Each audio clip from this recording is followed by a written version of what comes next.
Mahlzeit, herzlich willkommen beim Radio Video Magazin mit einem neuen Video unsererseits. Wir stehen hier vor dem Moa Hotel in Berlin in Moabit und sind bei der VDFU Connex 2026. Die dritte Ausgabe der Connex. Wir gehen jetzt zur feierlichen Eröffnung, nachdem gestern das Get Together war, was wild war, was cool war, und jetzt geht's in den offiziellen Part.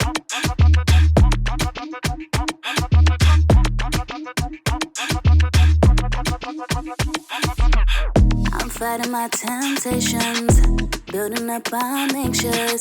I know he wanna get me all up in his room. Look at me over now, you're surprised. Cause I put on a show on my first ride. I'm seeing it so clear, you and me right there. Sitting contemplating, taking off your suit. Let me ask this question one time. Das sind die Präsidenten des VDFU, des weltweit größten deutschen Freizeitparkverbandes.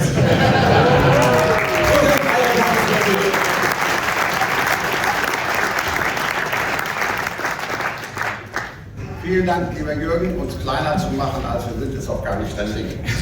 Sehr verehrte Damen und Herren, liebe Mitglieder des VDFU und liebe Gäste, besonders hier vorne. We can play cat and mouse all day. Do you catch it by the tail like prey? Can you chase it down, some like Jerry?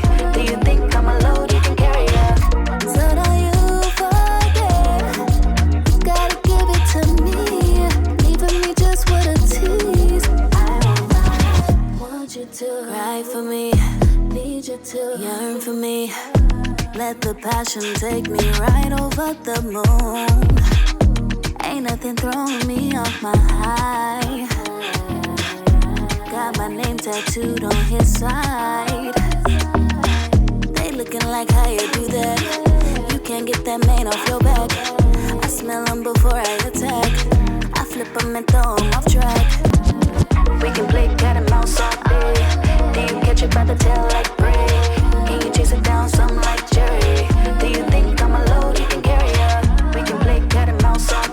Die Eröffnungsfeier haben wir jetzt gerade gesehen und Jürgen Gewers, der Geschäftsführer des VDFU, hat uns natürlich begrüßt, so wie auch der Präsident des VDFU. Mein Name ist Jürgen Gewers, ich bin Geschäftsführer des VDFU, dem Verband Deutscher Freizeitparks und Freizeitunternehmen. Die VDFU Connex ist das Fachforum für Freizeit- und Erlebniswelten.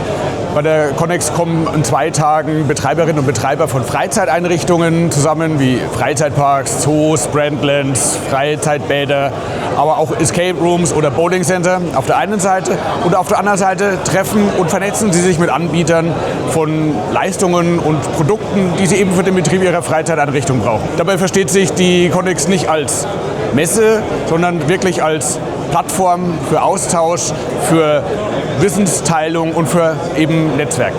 Und die tourismuspolitischen Vertreter der verschiedensten Fraktionen waren auch vor Ort, waren auch auf der Bühne und haben uns begrüßt und haben ein bisschen den Austausch und den Dialog wieder mitgebracht. Und danach geht es jetzt direkt zum Marketplace. Darüber reden wir gleich in diesem Video, denn es gab schon die Ansage, dass wir uns zu dem ersten, nicht Vortrag, sondern Workshop einfinden sollen. Und da reden wir gleich auch noch drüber. Gehalten wird das Ganze von Mike Christian Schmidt und Andreas Sievering. Und da sind wir sehr gespannt und gehen mit euch jetzt dahin. What kept us going? I never figured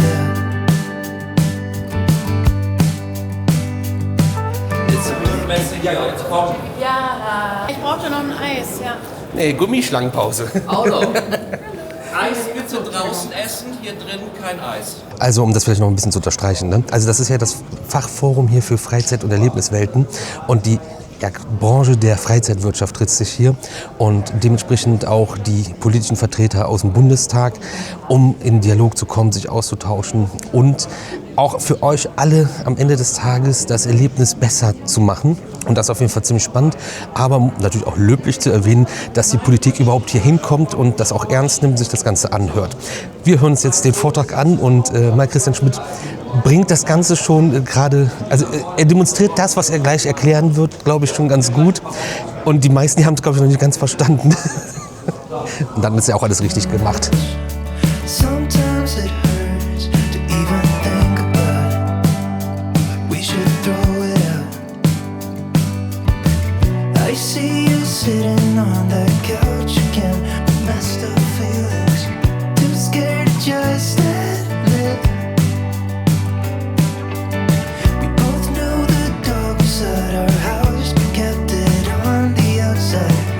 So, wir sind durch mit dem Workshop.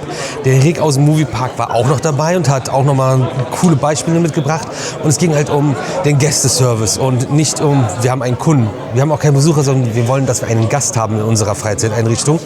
Spannend war, dass einfach alles, was wir sehr oft sagen, wenn wir unterwegs sind oder was wir auch in den Videos ab und zu erzählen, das waren alles Punkte, die den Teilnehmenden hier gerade beigebracht wurden oder näher gebracht wurden. Und dazu wird es auch weitere Workshops und Ähnliches geben. Also man ist dahinterher, dass wir alle, wenn wir eine Freizeiteinrichtung besuchen, eine gute Zeit haben. Und es war echt gut gemacht, sehr unterhaltsam.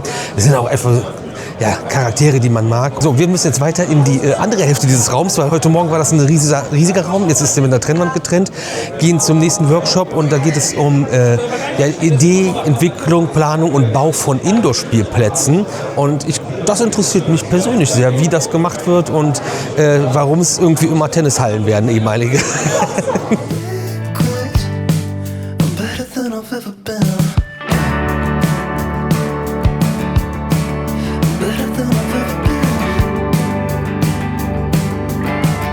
Christian Wessel ist mein Name, ich bin Geschäftsführer des Freizeitparks Kettlerhof im schönen Münsterland in Nordrhein-Westfalen. Und wir haben gerade ein bisschen was darüber erzählt, wie wir zu der Entscheidung gekommen sind, einen Indoor-Spielplatz zu bauen, was es da auf dem Weg dahin für Probleme, Herausforderungen gab und was es jetzt auch noch beim Betrieb zu beachten gilt. So, ich bin der Gerd Heusen und mein Part in der Vortrag war, dass ich ein klein bisschen allgemein erzählt habe, wie man einen Indoor-Spielplatz dann auch weiterentwickelt. Mit Untersuchungen etc. und letztendlich dann auch gestaltet. Zum Thema, auch der Benutzung von der KI und wie das dann weiter auch laufen kann.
Space Shuttle auf.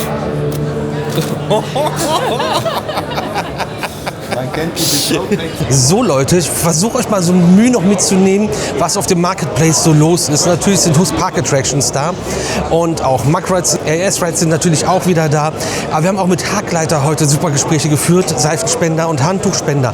Auch eine Sache, die super wichtig ist und vernachlässigt wird und man gar nicht so krass auf dem Schirm hat eigentlich. Dann haben wir denn noch dabei? Ich sehe gerade noch Zamperla sind mit am Start, aber auch Jelly Belly oder verschiedene Sachen wie Düfte. Die ganzen Gastronomieanbieter haben haben hier einen Food Court hingestellt und verpflegen uns alle die ganze Zeit.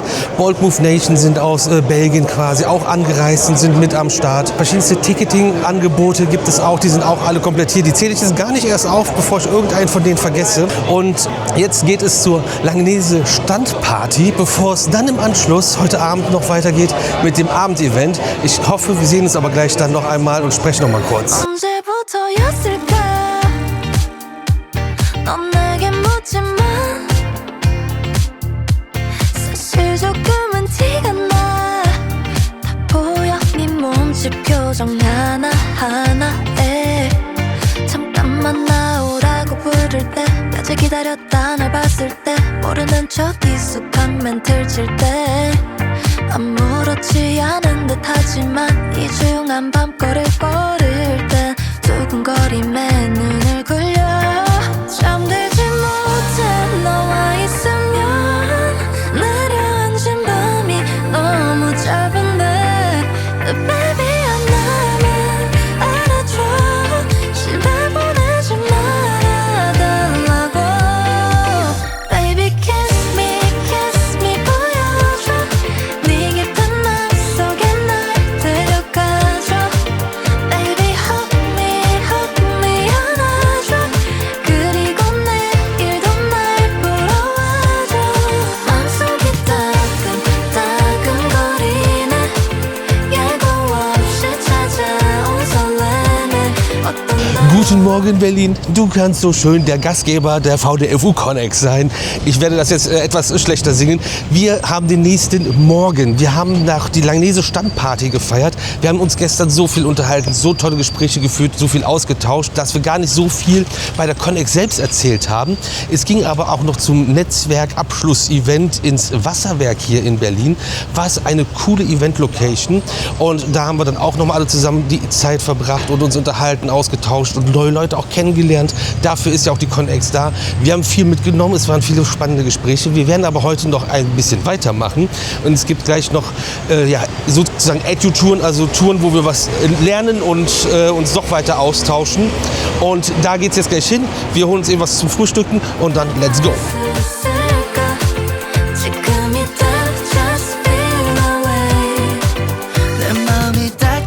따끈할 때 just come here right now baby 너만 있으면 난 뭐든지 돼 blow it up dynamite but sometimes I don't really know if you need it I'm falling in that kind of feeling so tell me why don't you turn around 잠들지 못해 너와 있으면 내려앉은 밤이 너무 짧은데 Baby 나는 알아줘 집에 보내지 말아달라고 Baby kiss me 보여줘 네 깊은 맘 속에 날 데려가줘 Baby hug me So, wir sind jetzt im Madame Tussauds, wir sind angekommen, sehr cooler Empfang und haben erstmal was über Madame Tussauds im Allgemeinen und auch speziell über das hier in Berlin erzählt bekommen und sind jetzt in einer kleinen Gruppe hier drin unterwegs. Ich habe dann nochmal alle gegrillt, die hier teilnehmen und die daran erinnert, dass sie in ihren Einrichtungen das am Gast kritisieren, was sie selber den ganzen Tag machen. Das ist uns jahrelang schon aufgefallen. Irgendwann muss ich wahrscheinlich einen Workshop halten, wie denn der Freizeitbetreiber selber mal eine Freizeiteinrichtung besuchen muss, um zu verstehen, was er da eigentlich den ganzen Tag veranstaltet.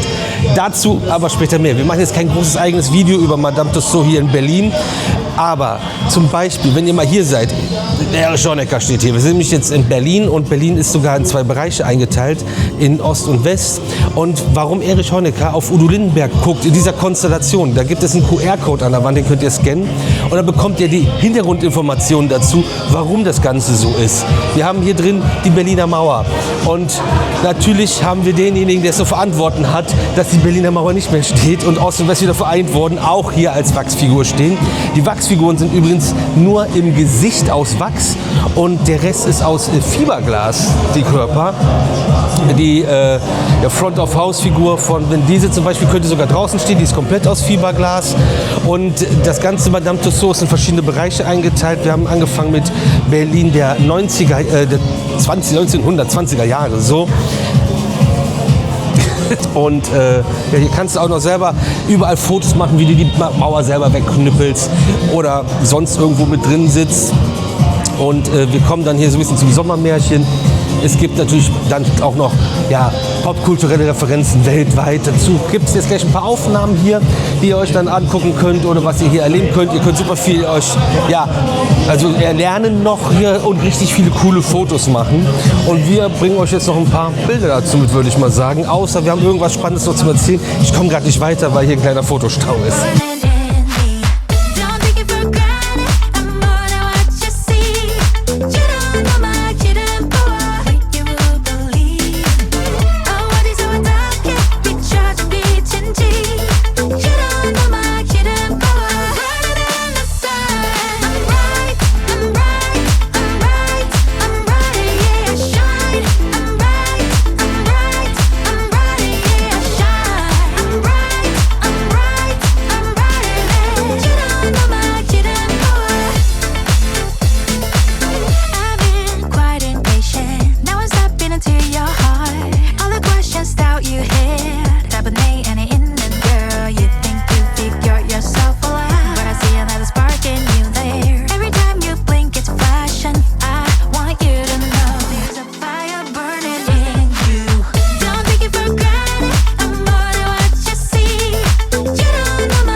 Was natürlich krass ist, das könnte man auch noch erwähnen, dass je nachdem 6, 7 Uhr geht es hier schon los morgens mit der Inbetriebnahme der Attraktion und dann werden erstmal alle Haare wieder gekämmt, alle Kostüme gerichtet.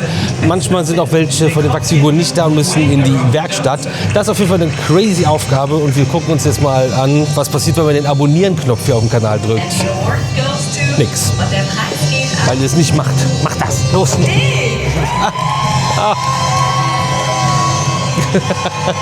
Also, wenn ihr das auch wollt, abonniert jetzt.